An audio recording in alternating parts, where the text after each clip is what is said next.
नहीं बोलो, तुम राम को लाए थे। सच सच कह दो तुम बॉन्ड को लाए थे। धंधा तुम भी खूब इस देश में चलाते हो, बॉन्ड को लाए हो तो अब काहे लुकाए हो। जनाब, मैं मस्खरी नहीं कर रहा, यह मामला बहुत संगीन है। वैसे आज सुप्रीम कोर्ट से स्टेट बैंक को फिर से निराशा हाथ लगी है। यह इतना बड़ा घपला पकड़ाया है कि मुमकिन नहीं कि एक ही वीडियो में सारी बातों को समेट दें। हम इस विषय पर कई वीडियो के साथ हाजिर होने जा रहे हैं। आप बस अपने भीतर देखने और इस फ्रॉड को समझने का धीरज पैदा कर लीजिए और हमारा लिखा गाना ध्यान से सुनिए। हो सके तो गा गा कर गांव गांव पहुंचा दीजिए। भले ही हिंदी के अखबार और पत्रकार इस खबर की हत्या कर दें, मगर यह वाकई दुनिया की सबसे बड़ी स्टोरी है, सबसे बड़ा लोकतांत्रिक चुनावी घपला है। आप सभी का फर्ज बनता है कि इस घोटाले को गांव गांव तक और जन जन तक पहुंचाएं। इस वीडियो को अपनी हाउसिंग सोसाइटी के ग्रुप में जरूर शेयर करें। क्या देश के लिए आप एक व्हाट्सएप ग्रुप से डिलीट होने का रिस्क भी नहीं ले सकते? चुनाव आयोग ने जो डेटा दिया उसमें एक बेईमानी 14 मार्च की रात ही पकड़ ली गई। यही कि स्टेट बैंक ऑफ इंडिया ने बॉन्ड का यूनिक नंबर नहीं दिया, जिसे मिलाकर साबित किया जा सकता था कि इतने करोड़ का बॉन्ड किस पार्टी ने भुनाया है और उस बॉन्ड को किस कंपनी ने खरीदा था। आज सुप्रीम कोर्ट ने यह कांटा भी दूर कर दिया और कह दिया कि स्टेट बैंक ऑफ इंडिया को यूनिक नंबर देना होगा। तो अब इसी के साथ किसका पैसा किसे मिला सब साबित हो जाएगा और आपको बहुत कुछ जानने का मौका मिलेगा। यह बहुत बड़ा फैसला है और बार बार नाक कटवाने पर तुले स्टेट बैंक को बहुत बड़ा झटका लगा है। यह कैसा बैंक है, मतलब कसम ही खाकर बैठा है कि लोग चाहे कुछ भी कहें, बस मालिक नाराज ना हो। हद हो गई। याचिका चुनाव आयोग की थी, डांट पड़ गई स्टेट बैंक को। जब अच्छे दिन आते हैं तो यही सब होता है। बार बार जुगाड़ निकाला जा रहा है कि किसी तरह कुछ भी छिपा लें, सब ना बताएं। स्टेट बैंक ऑफ इंडिया ने मार्च 2018 से मार्च 2019 के बीच का डेटा नहीं दिया है, क्योंकि इस बारे में कोर्ट का आदेश नहीं था। यह कहा है यह करीब 2,500 करोड़ का मामला है। जो आंकड़े दिए गए हैं वो केवल 1 अप्रैल 2019 से 15 फरवरी 2024 के बीच के हैं। 12,516 करोड़ रुपए के बॉन्ड इस दौरान खरीदे गए। इसमें से 6,000 करोड़ से भी अधिक की राशि कुल 20 दानदाताओं ने खरीदी है। यूनिक नंबर आते ही राजनीतिक संबंध तेजी से स्थापित किए जाने लगेंगे। वैसे भी छपी छापों और संबंधों की खबरें काफी कुछ बता रही हैं कौन किसके करीब है। किसी का पता चल रहा है कि पहले छापे पड़े, फिर उसने बॉन्ड खरीदे, किसी ने बॉन्ड खरीदा तो उसे सरकार ने बाद में ठेका दिया। भारत में 16 लाख से अधिक रजिस्टर्ड कंपनियां हैं और इलेक्टोरल बॉन्ड खरीदने वाली मात्र 1300। यह नंबर भी बताता है कि मुट्ठी भर लोगों का सत्ता के केंद्र से कितना गहरा असर हो गया है।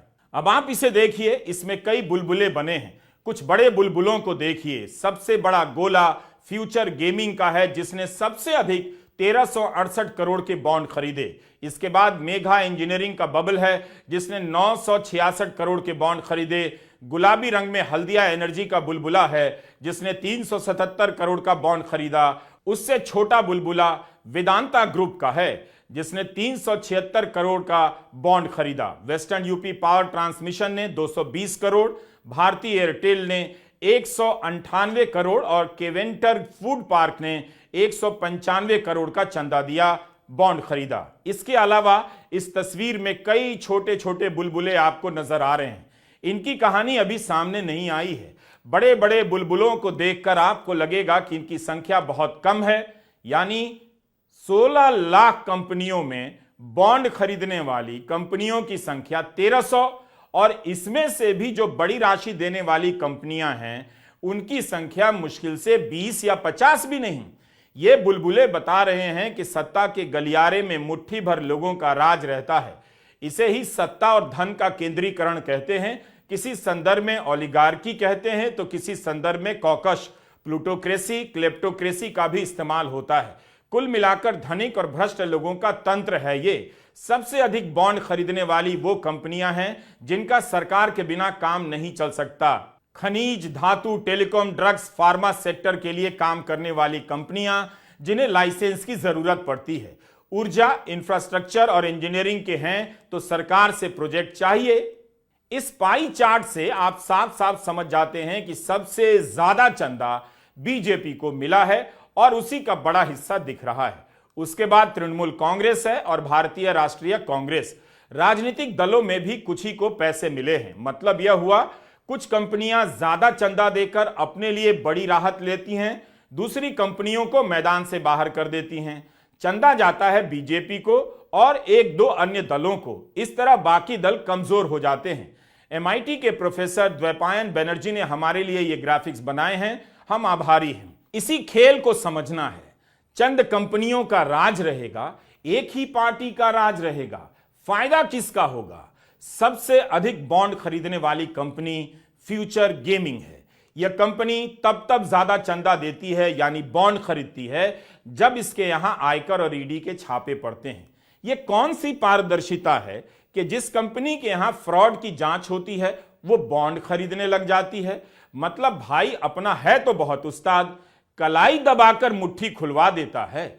यह टेक्निक या टैक्टिस अपने पाले के लोगों के साथ भी आजमाई गई है और अपने पाले में लाने के लिए भी आजमाई गई है। कई कंपनियों के बारे में पता चल रहा है कि पहले छापा पड़ा, फिर बॉन्ड खरीदे गए। फिर कुछ ऐसी भी कंपनियां हैं जिन्होंने बॉन्ड खरीदा तो सरकार का ठेका मिल गया। इलेक्टोरल बॉन्ड के पैटर्न को देखेंगे तो आपको पता चलेगा कि प्रधानमंत्री नरेंद्र मोदी क्यों धर्म पर इतना जोर देते हैं, क्यों वे इस मसले पर नहीं बोल रहे हैं, ताकि आप उनसे इन सब मसलों पर सवाल ना कर सकें। आपके मन में जब भी सवाल पैदा हो वो आपको किसी मंदिर में दर्शन करते हुए या ध्यान करते हुए दिखाई दे जाएं, ताकि आपका मन बदल जाए और लगे कि कितने सच्चे मन से भक्ति कर रहे हैं। कहां समय होगा इनके पास। 15 फरवरी को सुप्रीम कोर्ट का फैसला आया, 15 मार्च हो गया, इलेक्टोरल बॉन्ड आपके सामने है। एक बार भी प्रधानमंत्री ने इस विषय पर नहीं बोला। इसीलिए यह सवाल उठ सकता है कि क्या वे इससे बचने के लिए धर्म का सहारा लेते हैं ताकि इस तरह के मुद्दों पर जनता को जवाब देने की नौबत ना आए। अपने आप को लगातार मंदिरों के फ्रेम में रखते हैं ताकि आपको याद ही ना रहे कि वे प्रधानमंत्री हैं और उनसे सरकार के काम का हिसाब किताब लेकर आपको सवाल पूछने हैं। थोड़ा धीरज रखिए। अब सुप्रीम कोर्ट ने कह दिया है कि बॉन्ड के साथ यूनिक नंबर देना होगा, तो इससे पता चल जाएगा कि किसका पैसा किसकी जेब में गया। अब आपको मिलाते हैं चंदा देने वाले सबसे बड़े कैरेक्टर सेंटियागो मार्टिन से। बताइए तो, जिस बीजेपी को खुद प्रधानमंत्री 2000 चंदा देते हैं, 2000 रुपए का चंदा, उस बीजेपी को ये कौन लोग हैं जो करोड़ों रुपए का चंदा दे रहे हैं? क्या वे बीजेपी को प्रधानमंत्री मोदी और गृहमंत्री अमित शाह से ज्यादा प्यार करते हैं? अमित शाह ने भी 2000 का चंदा दिया है। वैसे अभी साबित नहीं हुआ है कि मार्टिन ने 1368 करोड़ के बॉन्ड बीजेपी के लिए ही खरीदे, मगर पैटर्न से बहुत कुछ पता चल जाता है।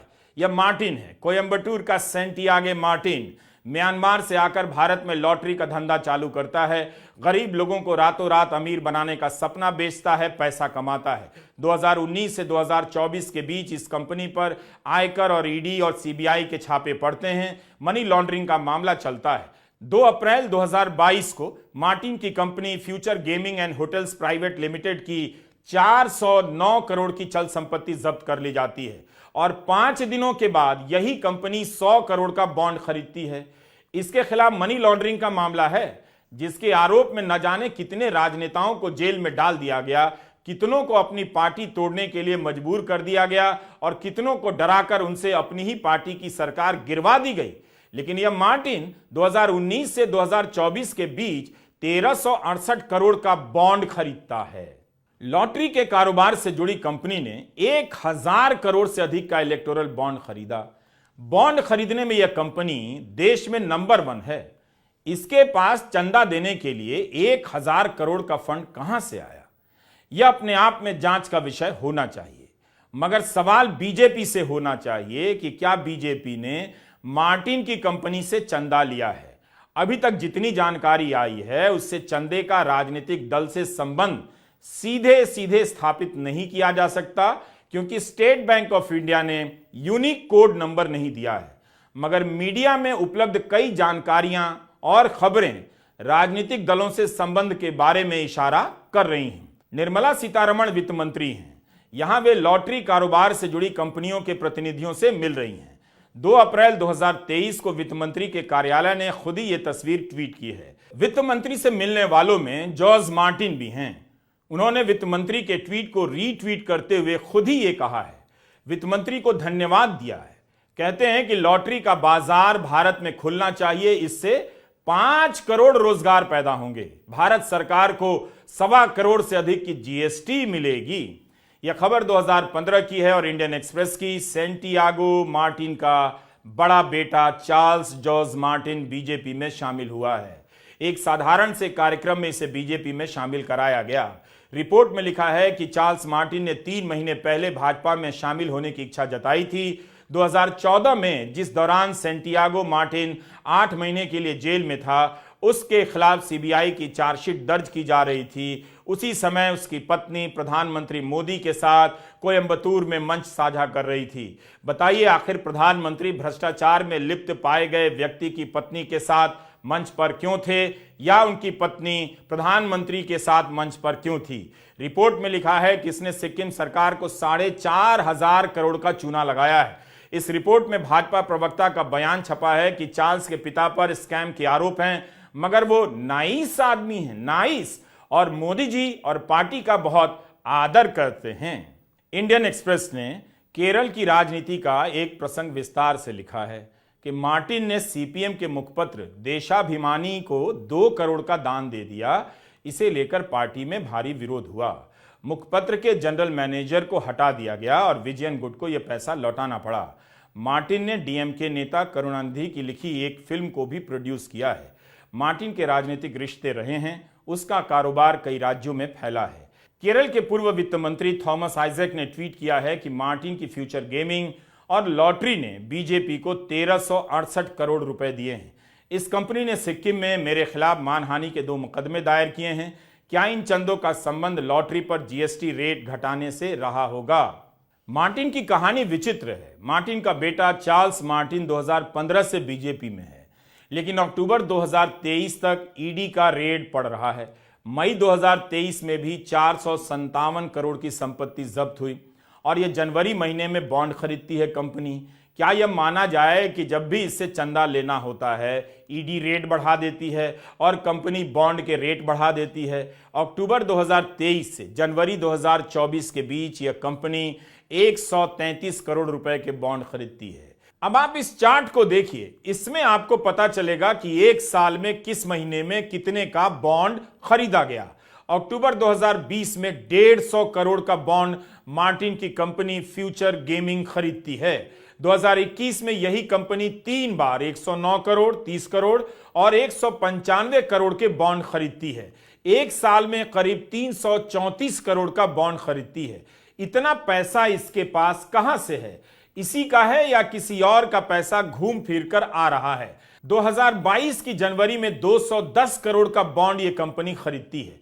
3 महीने बाद यह अप्रैल 2022 में फिर से 100 करोड़ रुपए का बॉन्ड खरीदती है। फिर उसी साल जुलाई में 75 करोड़ और अक्टूबर में 105 करोड़, दिसंबर में जाकर 10 करोड़ के बॉन्ड खरीदती है। इस तरह 2022 में 500 करोड़ के बॉन्ड खरीदती है फ्यूचर गेमिंग्स। 2022 में यूपी का चुनाव हुआ था, उसके साथ उत्तराखंड, पंजाब, हिमाचल और गुजरात में भी चुनाव हुए थे। यह तो आपको जानना ही पड़ेगा कि इतना पैसा इस कंपनी के पास चंदा देने के लिए कहां से आ रहा है। यह कंपनी किस पार्टी को पैसा दे रही है? क्या आपको अब भी लगता है कि घोटाला नहीं होगा, उगाही का सिस्टम चल रहा है? एक कंपनी पर छापे पड़ रहे हैं और वही कंपनी करोड़ों के बॉन्ड खरीद रही है। मतलब क्या अंकिलों के चक्कर में आपने अपना दिमाग बिल्कुल ही बंद कर दिया है? रॉयटर्स में कृष्ण कौशिक की रिपोर्ट छपी है। इसमें प्रूडेंट इलेक्टोरल ट्रस्ट के बारे में बताया गया है, जिसने 2013 से करीब $272 मिलियन की राशि का जुटान किया है और इसका 75% भाजपा को दिया है, यानी करीब 1600 करोड़ रुपए। कांग्रेस को जितना दिया है उससे 10 गुना भाजपा को। 2013 में कांग्रेस सरकार ने ही ऐसे इलेक्टोरल ट्रस्ट की स्थापना की ताकि राजनीतिक दलों को चंदा देने में टैक्स की छूट मिल सके। इलेक्टोरल ट्रस्ट के मामले में भी पारदर्शिता के सवाल उठे हैं। इस रिपोर्ट में बताया गया है कि ट्रस्ट को कंपनी से पैसा मिलता है और उसके बाद ट्रस्ट अपने नियमों के अनुसार किसी भी पार्टी को चेक जारी कर देता है। इस रिपोर्ट से यह भी पता चलता है कि फ्यूचर गेमिंग ने 23 और 24 मार्च को प्रूडेंट ट्रस्ट को 50-50 करोड़ के 2 चेक दिए। उसी दिन ट्रस्ट ने ठीक इतनी ही राशि के चेक भाजपा के नाम इशू कर दिए। तो मार्टिन ने इस ट्रस्ट को 100 करोड़ का चंदा दिया। जिस ट्रस्ट के जरिए दिया उस ट्रस्ट ने 75% राशि केवल बीजेपी को दी और यह राशि 1600 करोड़ की है। इससे तो अंदाजा मिल जाता है कि मार्टिन का 100 करोड़ या तो पूरा का पूरा बीजेपी को गया या फिर 75 करोड़ बीजेपी को गया। इलेक्टोरल बॉन्ड की तरह इलेक्टोरल ट्रस्ट एक और घपला है जिसे समझने की जरूरत है। लेकिन हमारा सवाल 1368 करोड़ के इलेक्टोरल बॉन्ड पर है जिसे मार्टिन की कंपनी ने खरीदा। तब खरीदा जब आईटी, सीबीआई, ईडी के रेड चल रहे थे। क्या सारा ही पैसा बीजेपी को गया? स्टेट बैंक ऑफ इंडिया जैसे ही यूनिक कोड नंबर देगा यह स्थापित हो जाएगा, तब स्थिति और भी साफ हो जाएगी। आप सवाल कर सकते हैं कि क्या बीजेपी को किसी भी रूप में पता था कि मार्टिन की जिस कंपनी पर ईडी का रेड चल रहा है उसने पार्टी को चंदा दिया है? कंपनी भी तो नड्डा जी के कान में बता सकती है, हमने आपके लिए 1368 करोड़ का बॉन्ड खरीद लिया है। कई तरह के संयोग इस तरह से मिल रहे हैं कि बीजेपी को एकदम अनजान और अलग जानना संभव नहीं। दिसंबर 2021 में मीडिया में कई जगह खबरें छपी हैं। कांग्रेस ने आरोप लगाया था कि सैंटियागो मार्टिन ने बीजेपी को 100 करोड़ का चंदा दिया।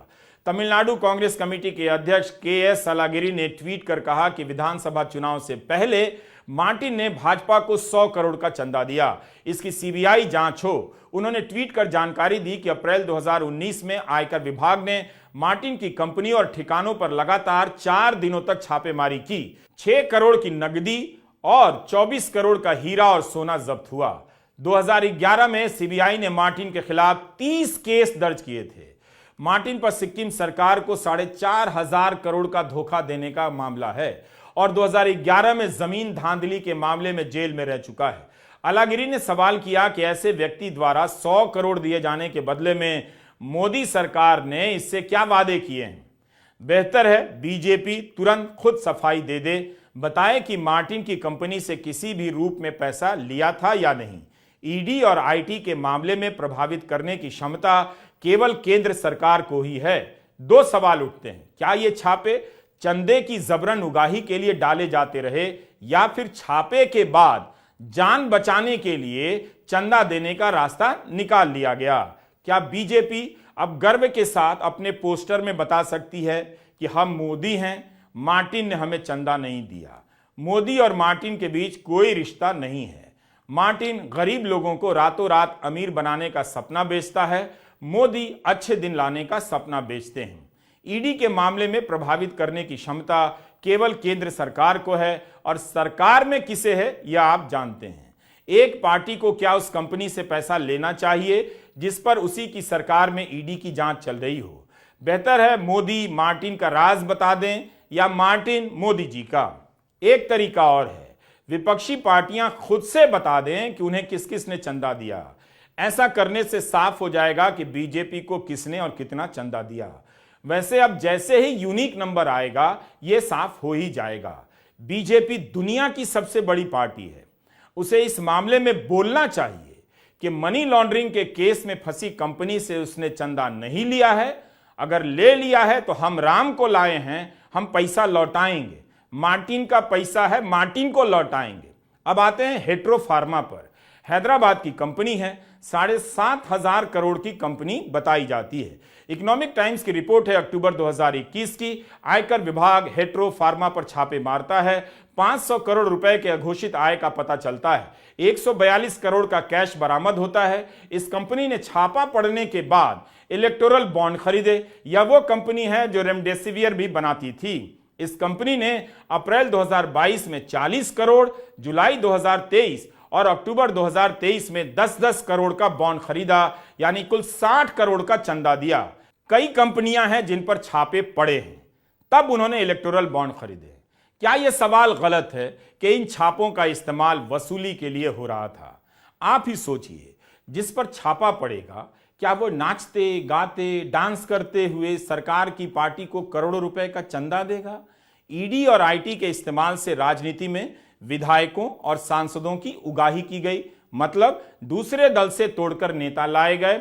बिजनेस की दुनिया में आईटी और ईडी के इस्तेमाल से धन की उगाही की गई। गोदी मीडिया का एक चैनल है, उसकी मेन कंपनी भी है इस लिस्ट में। 966 करोड़ का बॉन्ड खरीदने वाली ये वो कंपनी है जिसे बॉन्ड खरीदने के बाद 14,000 करोड़ का ठेका मिलता है। मामला बहुत व्यापक है, इसलिए दूसरे वीडियो का इंतजार कीजिए और एक बार सोचिए कि धर्म और राष्ट्र के नाम पर आप बेवकूफ बना दिए गए। मुझे आपसे सहानुभूति है। अगर आप रोना चाहते हैं तो मेरा कंधा आपके लिए हाजिर है। नमस्कार, मैं रवीश कुमार।